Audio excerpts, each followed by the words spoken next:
Thanks, everyone. It's great to be able to do these again. I hope everyone's having a great fall. The new format's a lot of fun for me to create because I think it's really helping us be safer pilots, giving us a lot of good examples. Tonight's panel, we've got uh, Jim and Eric from the FAA, and we appreciate their support. And we have Rob Newman, and I'll introduce him a little bit later. So let's dive in. Um, One of the things I always like to do, and you've probably seen this picture before, and what I want to make sure is we're all saying what makes flying happy. I mean, these are all experiences that make me smile. Our passengers make us smile.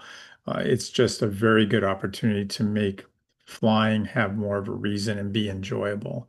So one of the things I thought I would suggest going forward, if you have pictures of your happy place while you're flying, I'd be more than happy to start incorporating those into an intro slide into our reviews on these monthly webinars.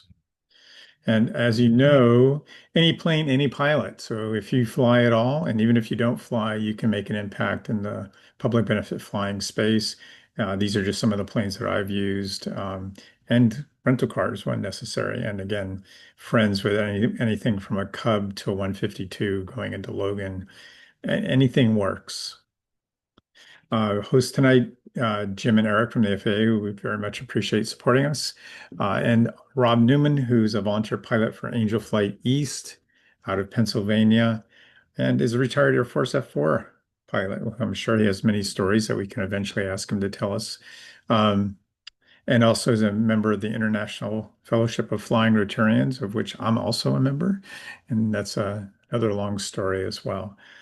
Why don't we dive in here? We know that the usual reasons are there's a huge need for public benefit flying out there, and it's important for us to be safe when we're doing this. People are trusting us, and we've never met most of them until we go off and do these flights. So also, instead of all the numbers that I usually throw at you, I thought I would just get a little bit deeper into something that impacts all of us, or a large number of us. And what is a rare disease? And the definition is the disease afflicts more than or less than 200,000 people. And in some cases, the diseases that they discover affect two people in the entire country.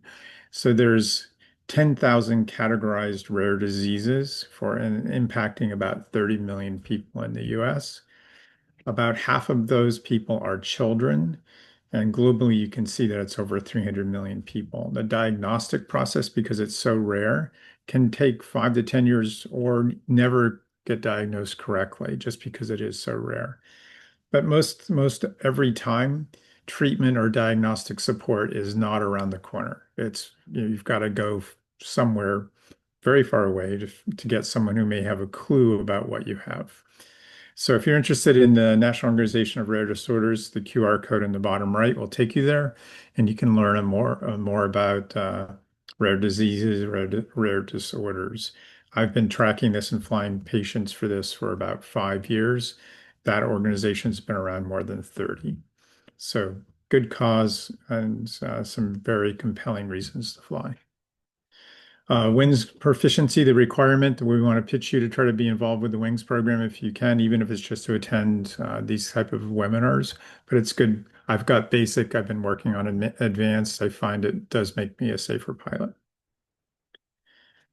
All of our considerations that we want to be thinking about whenever we go flying include these. The ones in the center are the ones that we have a typically focus on during these webinars. Today will be a lot focused on currency versus proficiency versus being legal, and how we go about having a discipline to set up personal minimums.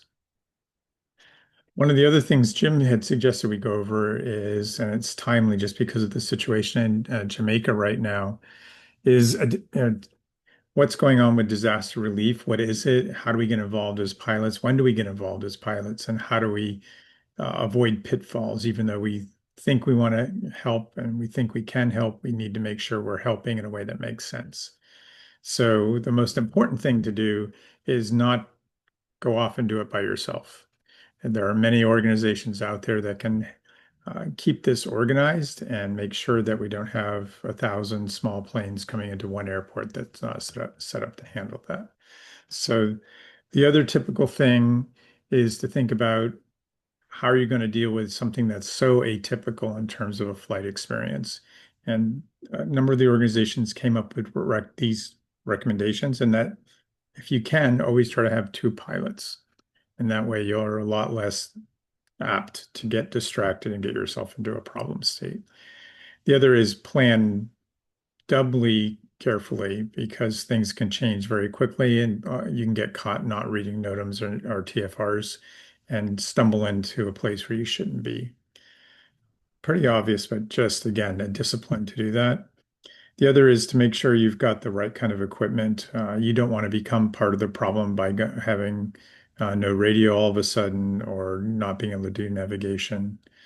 So also fuel and maintenance can be, depending on where you're going, a super big issue, meaning there's no fuel and you thought there would be fuel, or you may have checked 2 days ago that there was going to be fuel, but there's no fuel today. So always thinking about these type of contingencies that are not things that you may be used to thinking about are very, very important. The other is ground handling can be quite confusing, and that can be an understatement where you have non-professional ramp and taxi control people trying to direct you where to go. And you can have people changing their mind as you're getting ready to park. And if you're in a plane with hot exhaust, they cannot be thinking about that and start walking behind jet engines. And so there's a lot going on when you go to these transient airports or destination airports that may be more crowded using people that are a lot less experienced than you're used to being around. And then finally, one of the things that we've learned along the way is you've got to know when the flights are no longer really needed and not be forcing yourself onto the scene. The goal is for the disaster group or area to get back to normal as rapidly as possible. And sometimes overloading them with certain classes of goods doesn't help. If we give them a 6 month supply of diapers, that's not helping. It's becoming now a hindrance in how do they deal with storing it. So I'm not sure if you guys have any questions on this initial slide, but here's some lessons learned on the different disasters over recent years. In Puerto Rico, I worked on that one for several months personally with a number of other organizations. And things that we learned are people that were thinking they were doing a good job in flying water, into Puerto Rico weren't helping. There was medicine was more important, and that, personal hygiene items like diapers and other things were important. Transferring people were important, but we could take a freighter and load it up with water and ship water bottles a lot more efficiently that way than using an airplane. So make sure you're working with someone that understands the best fit cargo for your type of plane. And the type of volunteering you may want to do. You may want to get there and stay there and help do the last mile logistics. Um, in North Carolina and Texas, the biggest challenge wasn't necessarily getting items; it was getting items the last mile, meaning in North Carolina, we needed helicopters. There was the roads were out. You couldn't actually get there. So even though it was looked like it should be something we can drive a truck to for the first few weeks, that was not working. Um, so eventually you could get things in by ground. So the air component ended somewhat abruptly and took a while for everyone to get to realize that we didn't need air support anymore. Um, there was when Houston went through a hurricane situation, and the volunteer pilot groups that were doing disaster relief were still getting a little bit organized, and the airspace was so out of control. Some of the well-intentioned organizations were directing pilots to airports that had no idea that they were coming. There was no ground support staff. The patterns were out of control. It was getting dangerous. So at one point, the FAA put out a TFR and just said, "Don't go. We don't want any plane under, I think it was under 10,000 pounds. You can't come here. Just stop." And then after a number of weeks, that opened up again, but with certain specific rules. And since then, the organizations have gotten a lot better working with the FAA to make sure that we have a plan on which airports are going to be involved, what type of constraints we need to put on it, what type of airplanes, do we need temporary tower support, which is rare to get, uh, things like that. But Houston was a very good example and a good learning lab for everyone to say, we just can't open the floodgates and let anyone that wants to show up, show up. It needs to be organized. Um, in Florida, it was clear that we needed a fast response, but it was also clear that the ground transportation would be able to get back to working pretty quickly. So there was a speedy response, and the organizations did a pretty good job of listening to the evolution of the need and managing the transition to support occurring via the ground. So again, the advantages of working with an established organization helps you use your assets in the best way. And all of them were getting better process improvements around when we need medical help, when do we need to be moving people, and even moving animals out of, rescuing animals out of these disaster areas can be very important. The picture on this page is an example of picking the right kind of cargo. The top one is a water filter system. That's that one unit can handle up to 10,000 people water needs.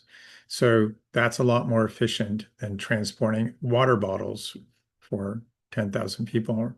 Uh, and then the bottom right is an example of a portable water filtration system for 1,000 people. So, which you can fit in a GA airplane. And there was recently an example of an organization that sent Aerobridge that sent 10 of these to Florida and a Citation jet, or not to Florida, I'm sorry, to Jamaica. So the point is, again, right plane, they were able to find a person with a high-end general aviation airplane, and they were able to find 10 of these units, which are not common, to get them down there. But they didn't then put it on an effort to send water bottles. They've learned sending water bottles was not very efficient. So let's also look. So non-essential cargo, like I was just going over, we don't want to be sending sleeping bags to Jamaica. They don't need blankets and sleeping bags. Yeah, so the organizations will help make sure that you're thinking about what kind of cargo is going to be best. And again, whether you bring it to a staging area or whether you bring it all the way into the disaster area will be managed well by those organizations. And we need to avoid the hero complex and not try to force ourselves into the situation.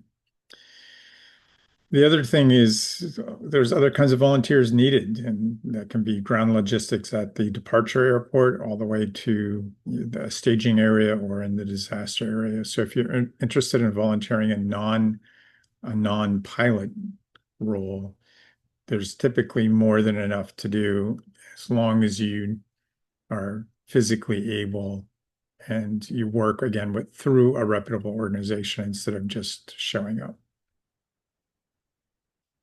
And this is an example off of one of the websites. This is Operation Airdrop. And you can go to their site and pick something to work on. In this case, Texas was done as of September 2nd, but it gives you an idea of how to go about being a volunteer, and it's a professional way to do that. Some of the groups also have, I'm not sure, do you guys have any questions as I'm blowing through this? No, I don't see anybody raising hands. So some of the groups have gone so far to get an FAA call sign for their particular missions. Aerobridge is an organization that's done that. So pilots, though, have to apply to get a identification number that's assigned to them. And they use that assigned number instead of their tail number when they're flying a specific mission. However, their transponder has to be programmable. So unless you can program your transponder to specifically squawk those letters or numbers, you can't use it. So in my plane, I can't change my transponder ID. It's matched to my tail number and that's it. So I'll put my identifier in the remarks section of an IFR flight plan, and I'll put the name Aerobridge or Compassion or Angel Flight or whatever organ or Hero Flight if it's veterans. But again, the FAA will send out a notice to the organization of a deviation if they see this being used inappropriately. So different methods for different kinds of disaster. And I'm not sure how many people have seen what's going on in Alaska, but there was the remnants of a typhoon that pretty much flooded parts of Alaska that was not used to getting flooded. So in this case, private planes could be used. It was close enough to major airports for private planes to easily get there. Helicopters could easily get there. And there was the ability to use limited commercial flights to give support, but charter and other weren't really needed. Uh, so it wasn't appropriate to engage them, and most organizations did not apply them. However, hurricane in Jamaica required different assets. You can't fly a uh, Cirrus from Miami to Jamaica with a heavy load realistically and go back and have 100 planes a day doing that. It's just not a practical. So you really don't see the organizations sending small GA planes. They're sending limited turbine, larger capacity planes. But even then, there's so many other sources of support. It's not the most practical way to use general aviation. Private helicopters, they don't really have a way to get there, and they don't have that much of a mission within the country at this point. The roads are open enough that they can get things around. Commercial flights, yes. And we'll go over, there are a number of nonprofits that only use commercial freight to get supplies into a disaster area. And some of those organizations, in the case of Jamaica, were staging supplies in advance of the hurricane happening. So they're particularly well set up for that kind of activity. And the same thing with charter, which is using bigger planes. It's a good use of the larger planes. So some of the organizations that are in these groups, and again, you can look them all up on the Air Carolines website under the member organization section. So Operation Airdrop, who I've mentioned, Aerobridge, Angel Flight, SOARS, um, and Sol Relief. Operation Hilo got started in North Carolina and did a phenomenal job in a number of flights, and so did Samaritan's Purse. So those areas that benefit from helicopters, especially now going forward, will have much better coverage. They've developed a mobile command center. Commercial Airlink is the organization I was just mentioning before that only uses commercial airlines to get freight to a staging area before disaster, if one's anticipated, or after disaster. And they've already been very, very active in Jamaica. Operation Airdrop, that started as a GA only organization, is maturing and also getting into organizing commercial airline freight, and they're doing a good job of it as well. Then charter and other groups, and other is a broad category. Operation Airdrop has chartered airplanes, and other organizations have in the past. And the airplanes don't have to be that big. They could charter a Pilatus or a small turboprop and other specific cargo specific planes. Samaritan's Purse, very interesting organization, owns a DC-8 and a 757 and I believe now a 767, and they take mobile hospitals in, they ferry in freight, and one of the planes is set up as cargo only, and they have support people on the ground that are also doing things like setting up these water filtration systems. So there are groups that can do comprehensive emergency support, and Samaritan's Purse as an organization is global. And again, I can't talk more highly about the mission that they have as well. but it's a little bit beyond obviously GA and the scope of what we do. Uh, Volunteering with Operation Airdrop, again, different roles, can be ground crew, dispatch, any number of things, but it's not just pilots. QR code is to their website. This is what an application looks like if you're applying to someone like Operation Airdrop. And it just lets them know what kind of volunteering, what kind of airplane you might have. And here's again a QR to their application process. And I'm not going to dwell too much on this. You guys can research it on your own. And then an idea of where Aerobridge, one of the other major GA organizations for disaster, they set limits. They will help in Jamaica by sending goods and support materials. And as I mentioned, they just flew some water filters down or a filtration system down. But that they're not going to be a high volume service provider in that particular environment.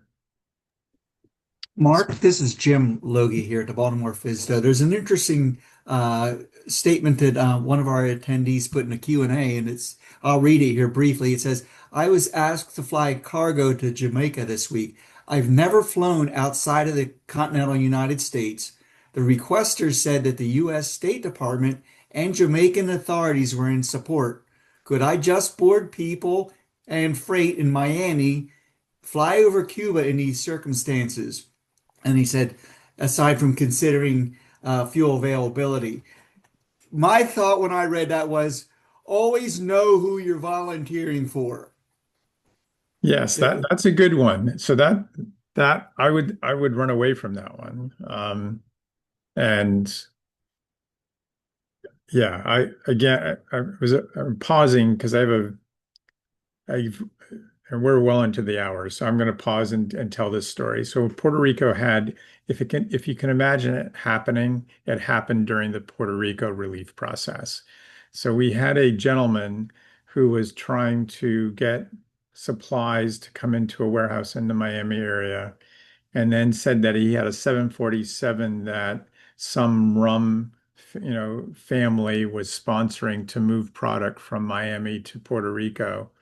Uh, and so I said, we'll help you get planes to move it for you in addition to the 747 because I got a referral from someone I knew pretty well, who I thought was credible. And we sent someone there to say, this is how we want to start doing this process. And we want to look at the product that's here and let's do a best fit. They would not let us in the warehouse. They would not show us where the 747 containers were or where this plane was. And it turned out he had photoshopped it all and was a convicted felon. So it was so he was more or less collecting goods and selling them out the back of the warehouse that he was collecting them in. So again, well-intentioned, there are some well-intentioned people doing this, but then there's people on the other extreme. So and then we had in Puerto Rico, we had a group.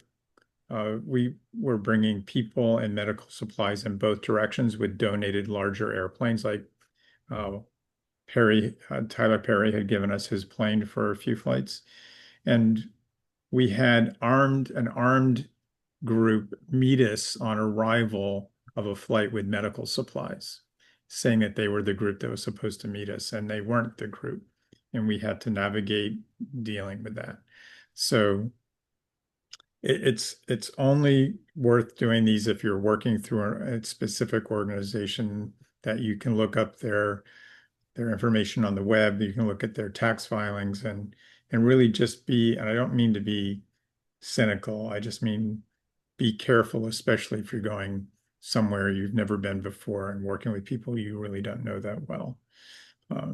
And there are no shortcuts. Even in Puerto Rico, there were no shortcuts for paperwork. You needed to do everything by the book for your flight. So sorry to get off on that, but I mean, it's unfortunate that disasters, especially international ones, can be a bit daunting and almost illogical at times. Yeah, so the submitter has since followed up, and he indicated that the requesting organization is reputable, a good organization. And the follow-up question was, What does someone need to do to fly an outside of the continental United States supply mission? So flying over water situations, I would say. It's just a regular IFR flight, and our all, so it's going to be no different than doing any other international flight. It's not medevac. It's no type of emergency flight. So you're just going to file and go through the normal process. And if you've not used a service before, you can look up on AirNav or other services to go through the steps. But you want to make sure that you're compliant with U.S. Customs and U.S. flight plan rules in both directions. So if they're not offering to support you, again, I would be very careful and do all your homework first on doing an international flight. And in some cases, you need Cuba overflight, but most of the times you just fly around Cuba. Um, and I've been thinking I've avoided Cuba coming back from Mexico, and then once they gave me a route that went right over the country, and I said, "Hey, you're not supposed to send me over the country," and they said, "Well, that's the route today," and I flew over the country, and no one yelled at me. So, it's again just follow the rules and make sure you look up on how to all the steps to flying internationally correctly, specific for the U.S. as well as Jamaica, and you should be fine. And I think, Jim, did you go over, you can't take compensation for this if it's going to be a nonprofit flight. Um, if you have a certificate and you're 135, you can get compensation as long as you're flying it under that certificate. But if you're doing it privately and you are offered compensation that includes free fuel, you're not supposed to do that. Um, and Right. you Mhm. can email us afterwards if you want to get some more help in this, and we'll keep on going. Yeah, I figured we could spend an entire We can. presentation discussing the compensation subject. Um, Easily. So right. we'll just move on here. So again, think about using your equipment well. Go to the Air Caroline's website if you want to see the different groups that are out there, and you can specifically filter them out based on disaster emergency. So if there's no more interesting questions, we can dive into the first one, which is a pretty easy one. It's unfortunate. So this was a flight that didn't last very long. It was a very, very capable airplane, a Beechcraft G-36, which is a G-1000 version of an A-36. From all accounts, pilot was current and experienced, and the only person on board. It was a VMC day. Again, an example of very, very well laid out and capable aircraft.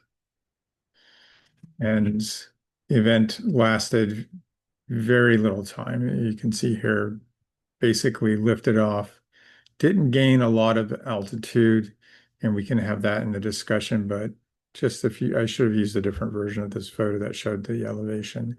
Got up to about 200 feet, but never got any higher.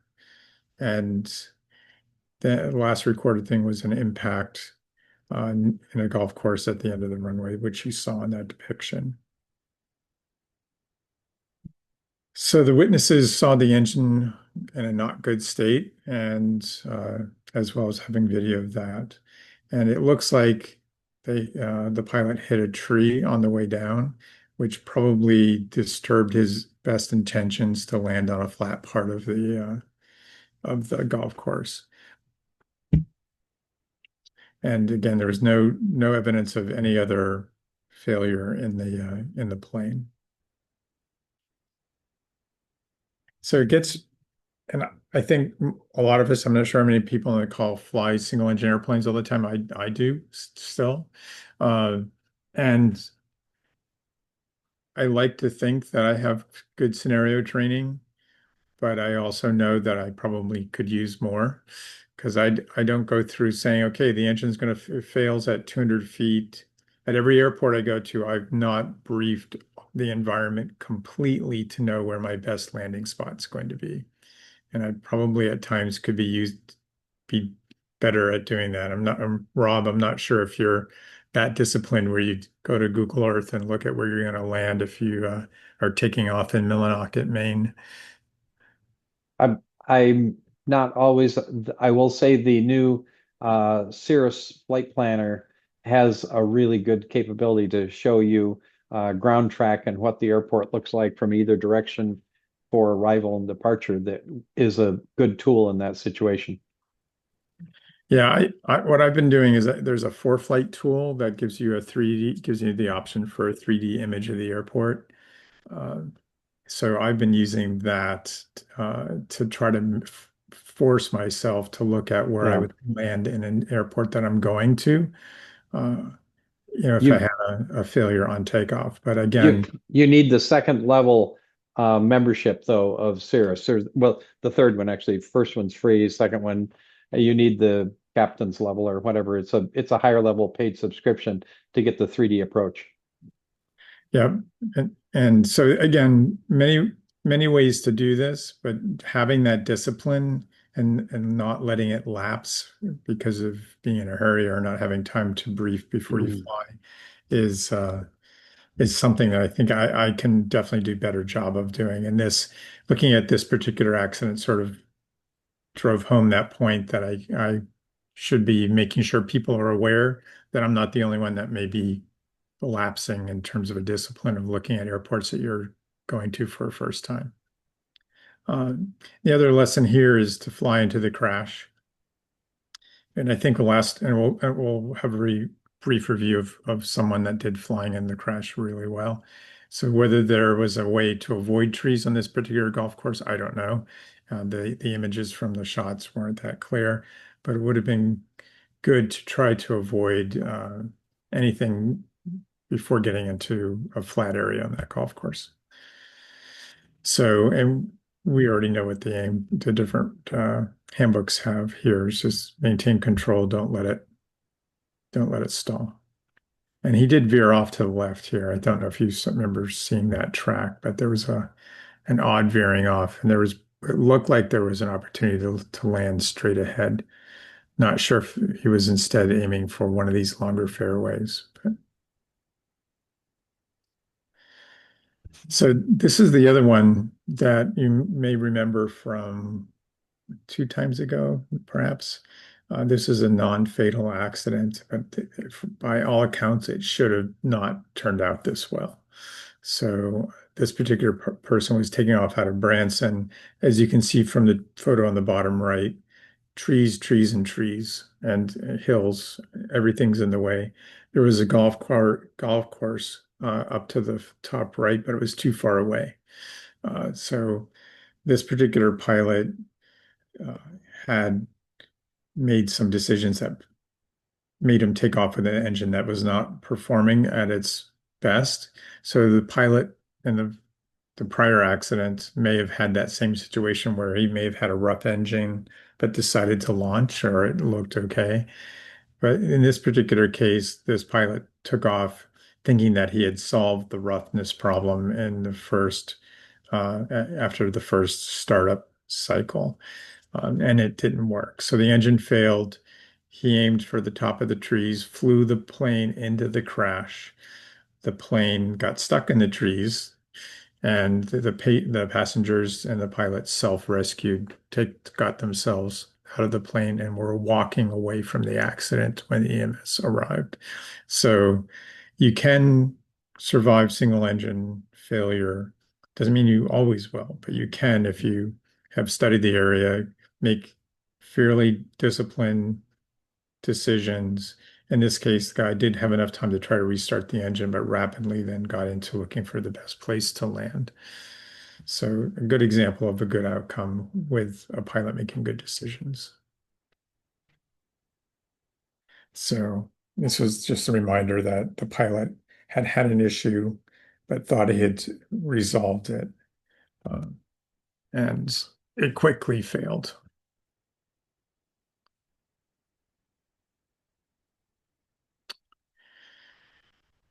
I won't go over this any deeper.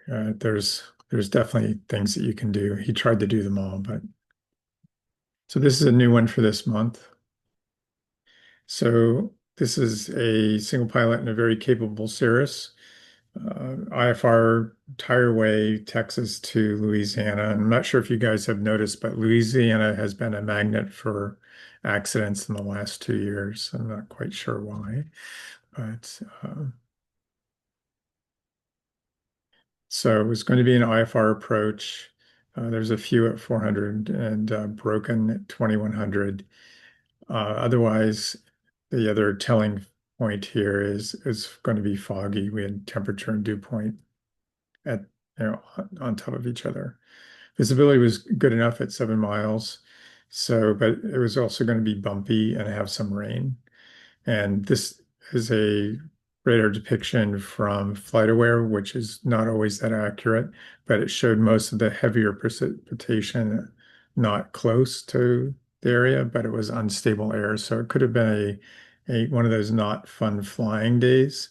And the tops were going to be above the approach. So no matter what, you're going to be in the soup doing this approach. Uh, it got to the point where they cleared him for the approach, and the pilot was having some problems staying on or following the instructions. And this is one of the telling things that you can see that someone's getting behind the airplane. If the autopilot is not getting programmed for what does look like a fairly straightforward approach, something is happening. Uh, and that down further, you can see that the pilot confirmed that he was hand flying to the air traffic controller. So I don't know about most of you, but whenever I'm flying in the soup, I'm using as much automation as I possibly can to allow me to be in a monitoring mode and not in a doing mode. So if I'm hand flying in the soup, it's only because I have to, because something is not working. Rob, I'm not sure if you're in that same mode as well, or Yes. Yeah. Or sometimes it doesn't lock up, but at least you can use your flight director and the glide path to give you some better hand flying guidance, and you don't have to fly it like a VOR. right? So there was no communications after that last thing where he said he was hand flying. And this gives you an idea of why the controller was asking what he was doing or what was going on, because his path was erratic and starting to go into a spiral. Uh, so the NTSB report uh, was able to determine the engine was operating and uh, definitely was in what looked like a spiral descent, and the debris field represented that as well. So clearly the pilot was having an issue. Um, so it was likely spatial disorientation that was started fairly over a 4 minute period and didn't precipitate into something that was irrecoverable until towards the end of that 4 minutes. But in the last part of it happened very quickly. It happened over, a 1 minute or less than 1 minute segment where it started to go downhill, where you see it going to over 2,000 foot per minute descent. So again, things to consider, and I did this particularly early on, is if I was going to be flying in the soup, especially if I was flying to go to a business meeting or a number of business meetings, I would go and try to find any pilot that was familiar with my plane to be a co-pilot. And it's not that I would necessarily give them something to do, but I would treat them more like a monitoring pilot. Uh, and the reason I say that is, and we're going really slow today, so sorry, we're not going to get through everything that I've written up. The reason I say that is if you're used to being a single pilot, you have certain flows that you're used to doing.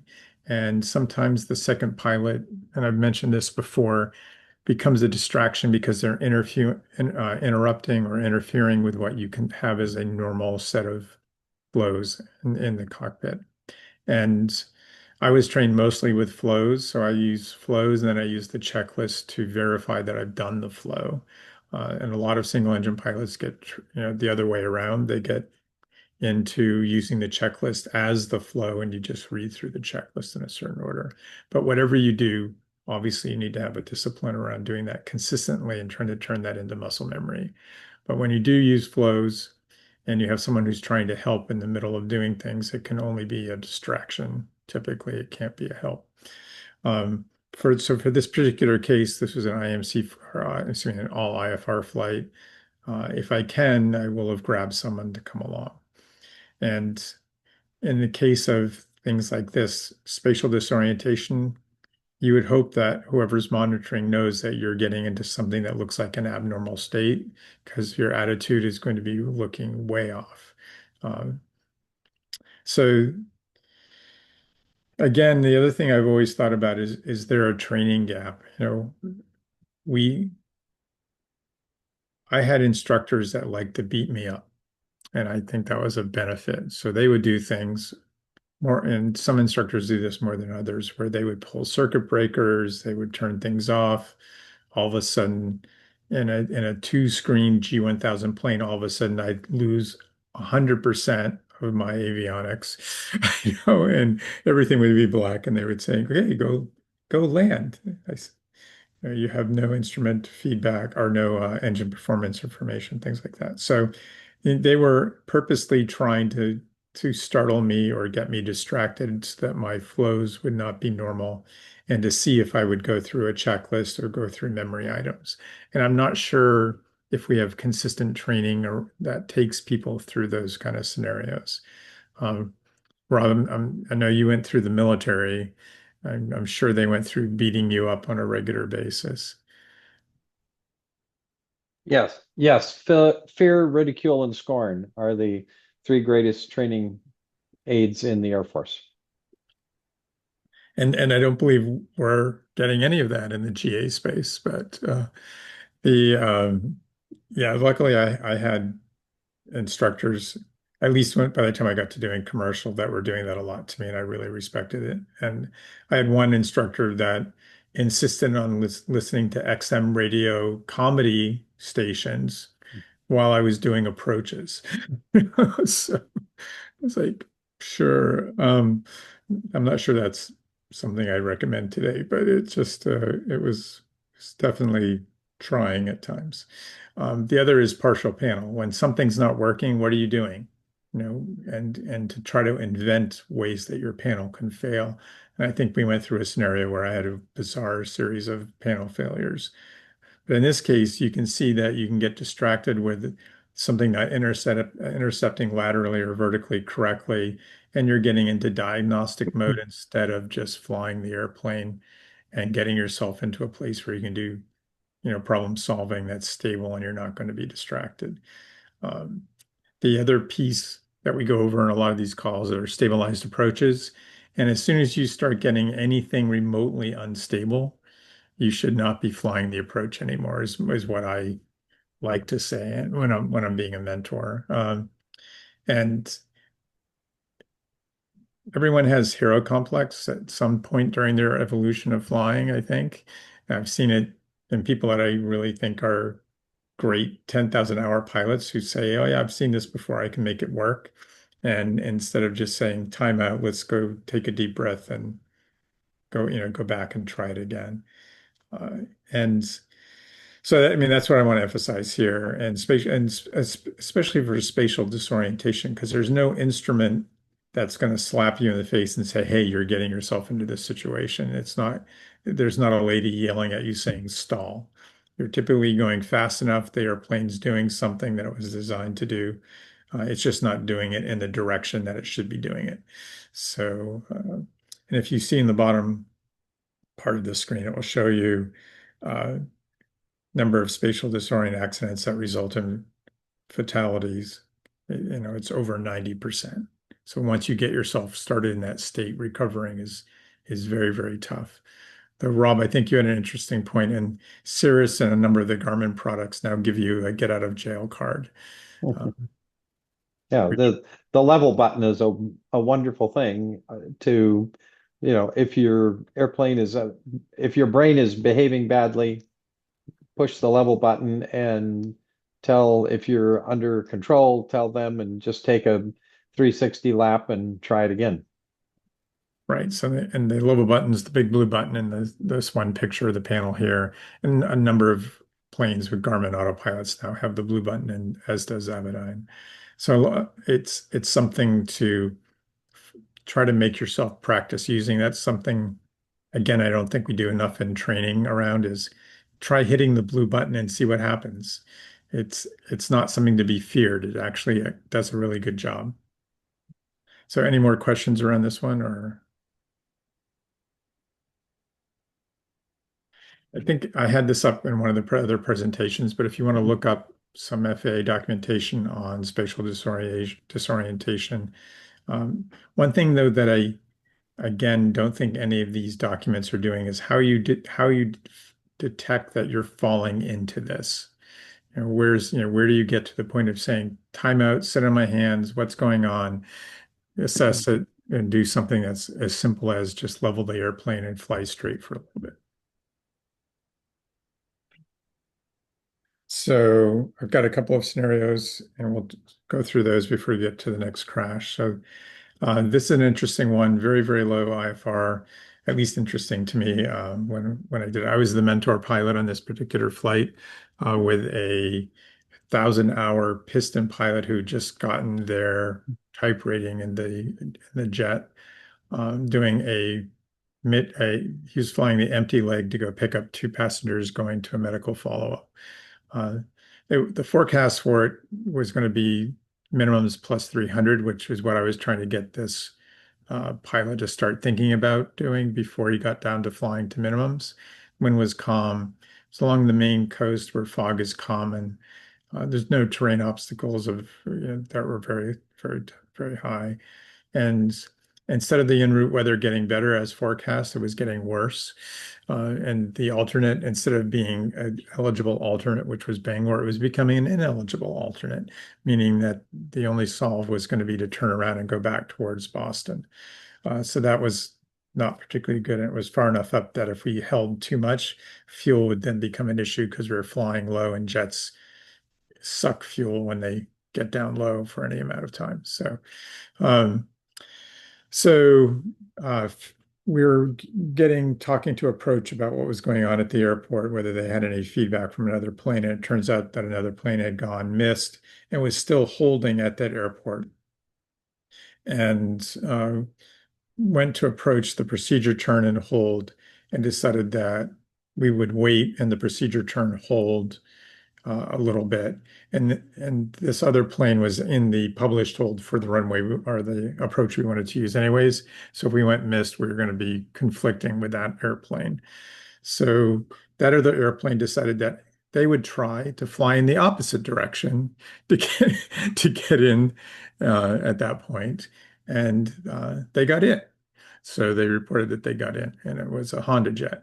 So we said, all right, well, they can get in, we can get in. So let's not believe the fact that the AWOS is still telling us that it's below minimums. We'll go ahead and shoot the approach. And if it doesn't work, you know, we'll just go back in the hold. So went down and barely saw the lights at minimum, but enough to do it legally and landed. And as we were landing, the opposite end of the far end of the runway was in even worse fog. So we couldn't see where we were going, and it was so bad that we couldn't even read the taxi direction signs. We couldn't see the FBO buildings. We could just see the line in front of us. And thankfully, our nice ForeFlight was telling us where we were in the airport, and we managed to taxi over to the FBO. And it was a non-towered airport. So, whoops. So this one was a good example of, hey, you fly to Maine all the time. Why aren't you planning better for the weather getting worse instead of better? Why are we putting so much faith in our TAF? And the other one was, if somebody else gets in, doesn't mean you can get in.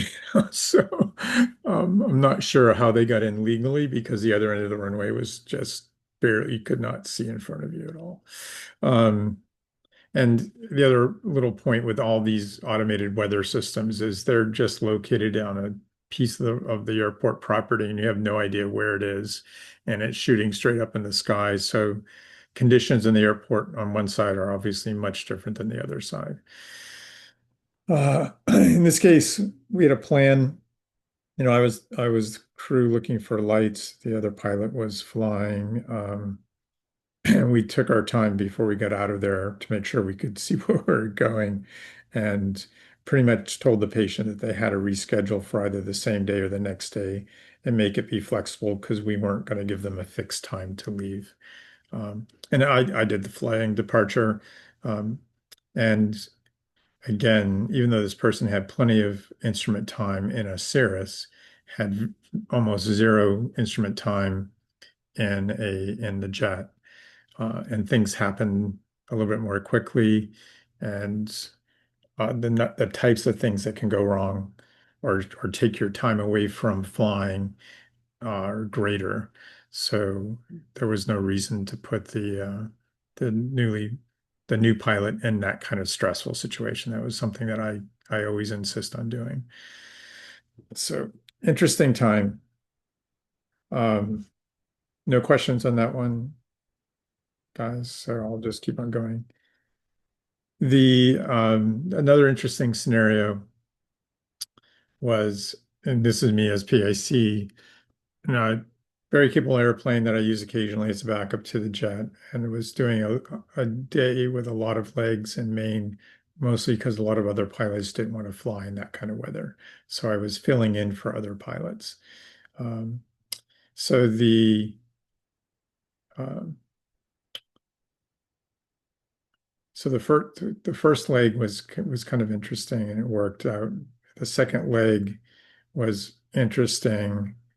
Um, and the fourth leg was going to be in heavy showers. So I was through this entire day, I was trying to work on my timing to avoid the weather, the worst weather.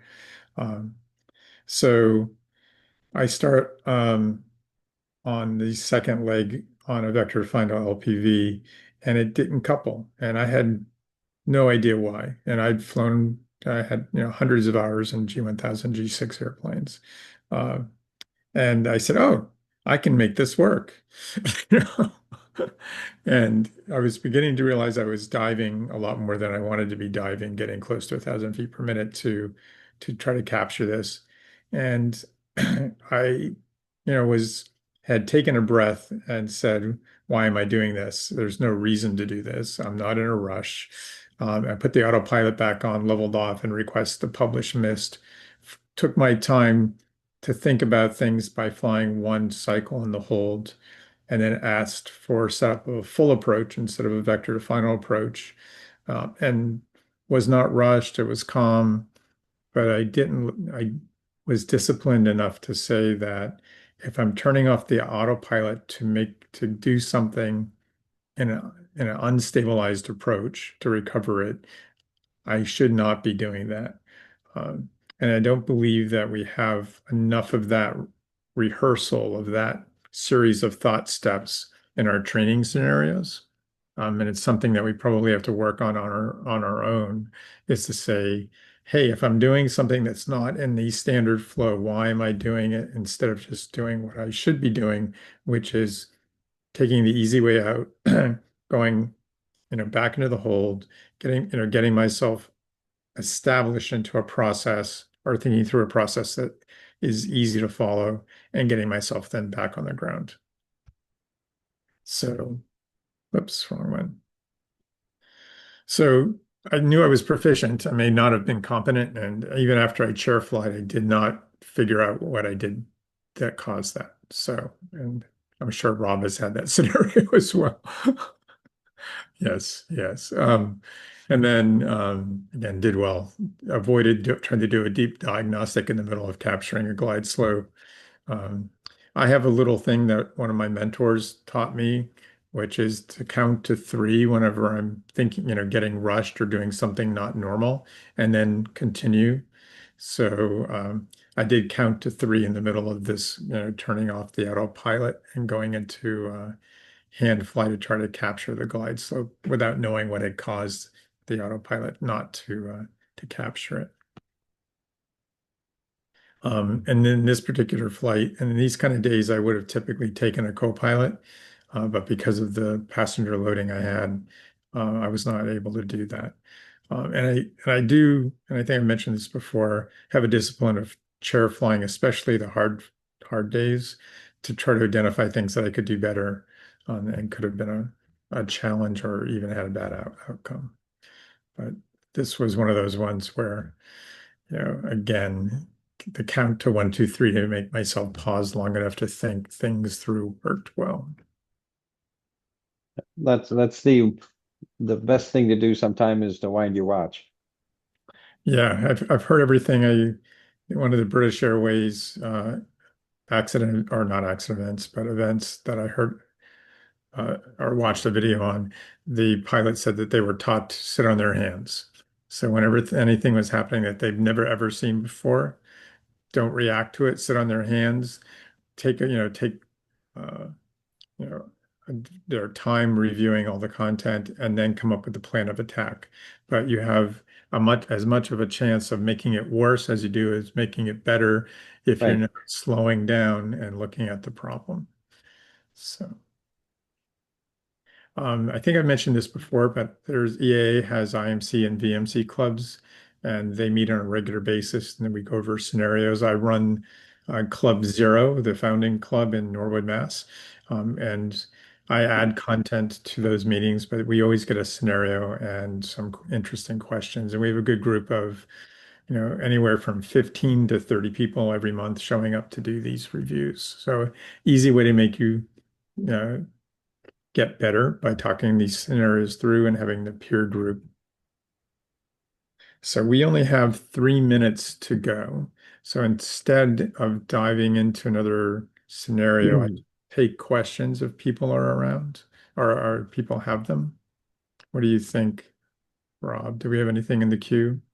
There is nothing in the queue.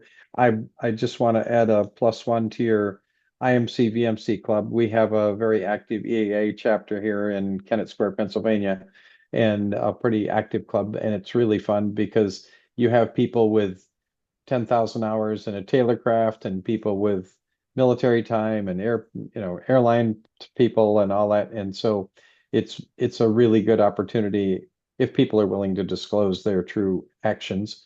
It's a really great chance to learn. And I will always say I learned way more about flying from in a bar talking to pilots than I did in a classroom because you don't have to make all the mistakes yourself. And that's the purpose of this webinar too. I think that was one of the things behind me wanting to do these is just Right. having the discussion and sharing the scenarios. And Absolutely. Again, the majority of the scenarios that we've shared so far are my own, and I'm not perfect, and I'm still here. So someone must be teaching me good things, but I'm learning on a regular basis, and you all are giving me good emails to again, I appreciate getting the emails as well. So I'm getting now more scenarios, which I encourage you to send, as well as just encouragement to keep going on these. So we'll keep them going. We will do a December one. We will skip the January 1st one, which the automated system picked by itself because it approved 5 years worth of these webinars at once. So we'll let everyone take January off, and then we'll start in February, which will be our 12th episode. So that will be fun.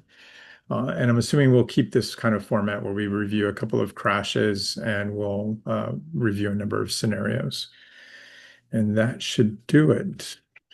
We have, Thanks. yep, Jim Logie here again. We have one final question. And they asked, what is VTF LPV? Vectors to final, and LPV RNAV approaches are the precision approach like an ILS. So you have a glide slope that your autopilot can follow down.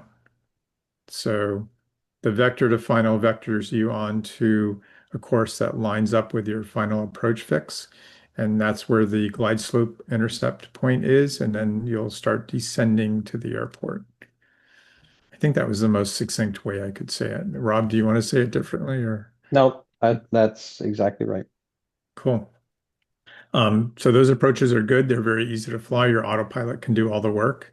Um, It will intercept the glide slope and point you down, and your job is to manage speed and click off the autopilot when you get to minimums or you have the airport environment in sight and not mess up the landing. So it's uh, it's good. Let me see. Like, click the magic button here. So my email as usual, if you guys have any scenarios that you might like to share and want me to share them or write them up, please send them in. Uh, if you want your name to be associated with it, also let me know and I'll be sure to give you credit. And again, this is one of my favorite passengers who I started flying when she was 8 months old and she's now 10. And she goes back to Boston twice a year for checkups, but she's doing really, really well after having a very, very bad heart, a genetic heart issue. So let me know your happy places as well. Please send me some pictures. Glad to share them and the stories behind them. Have a good Thanksgiving, everybody. Okay. Thanks a lot.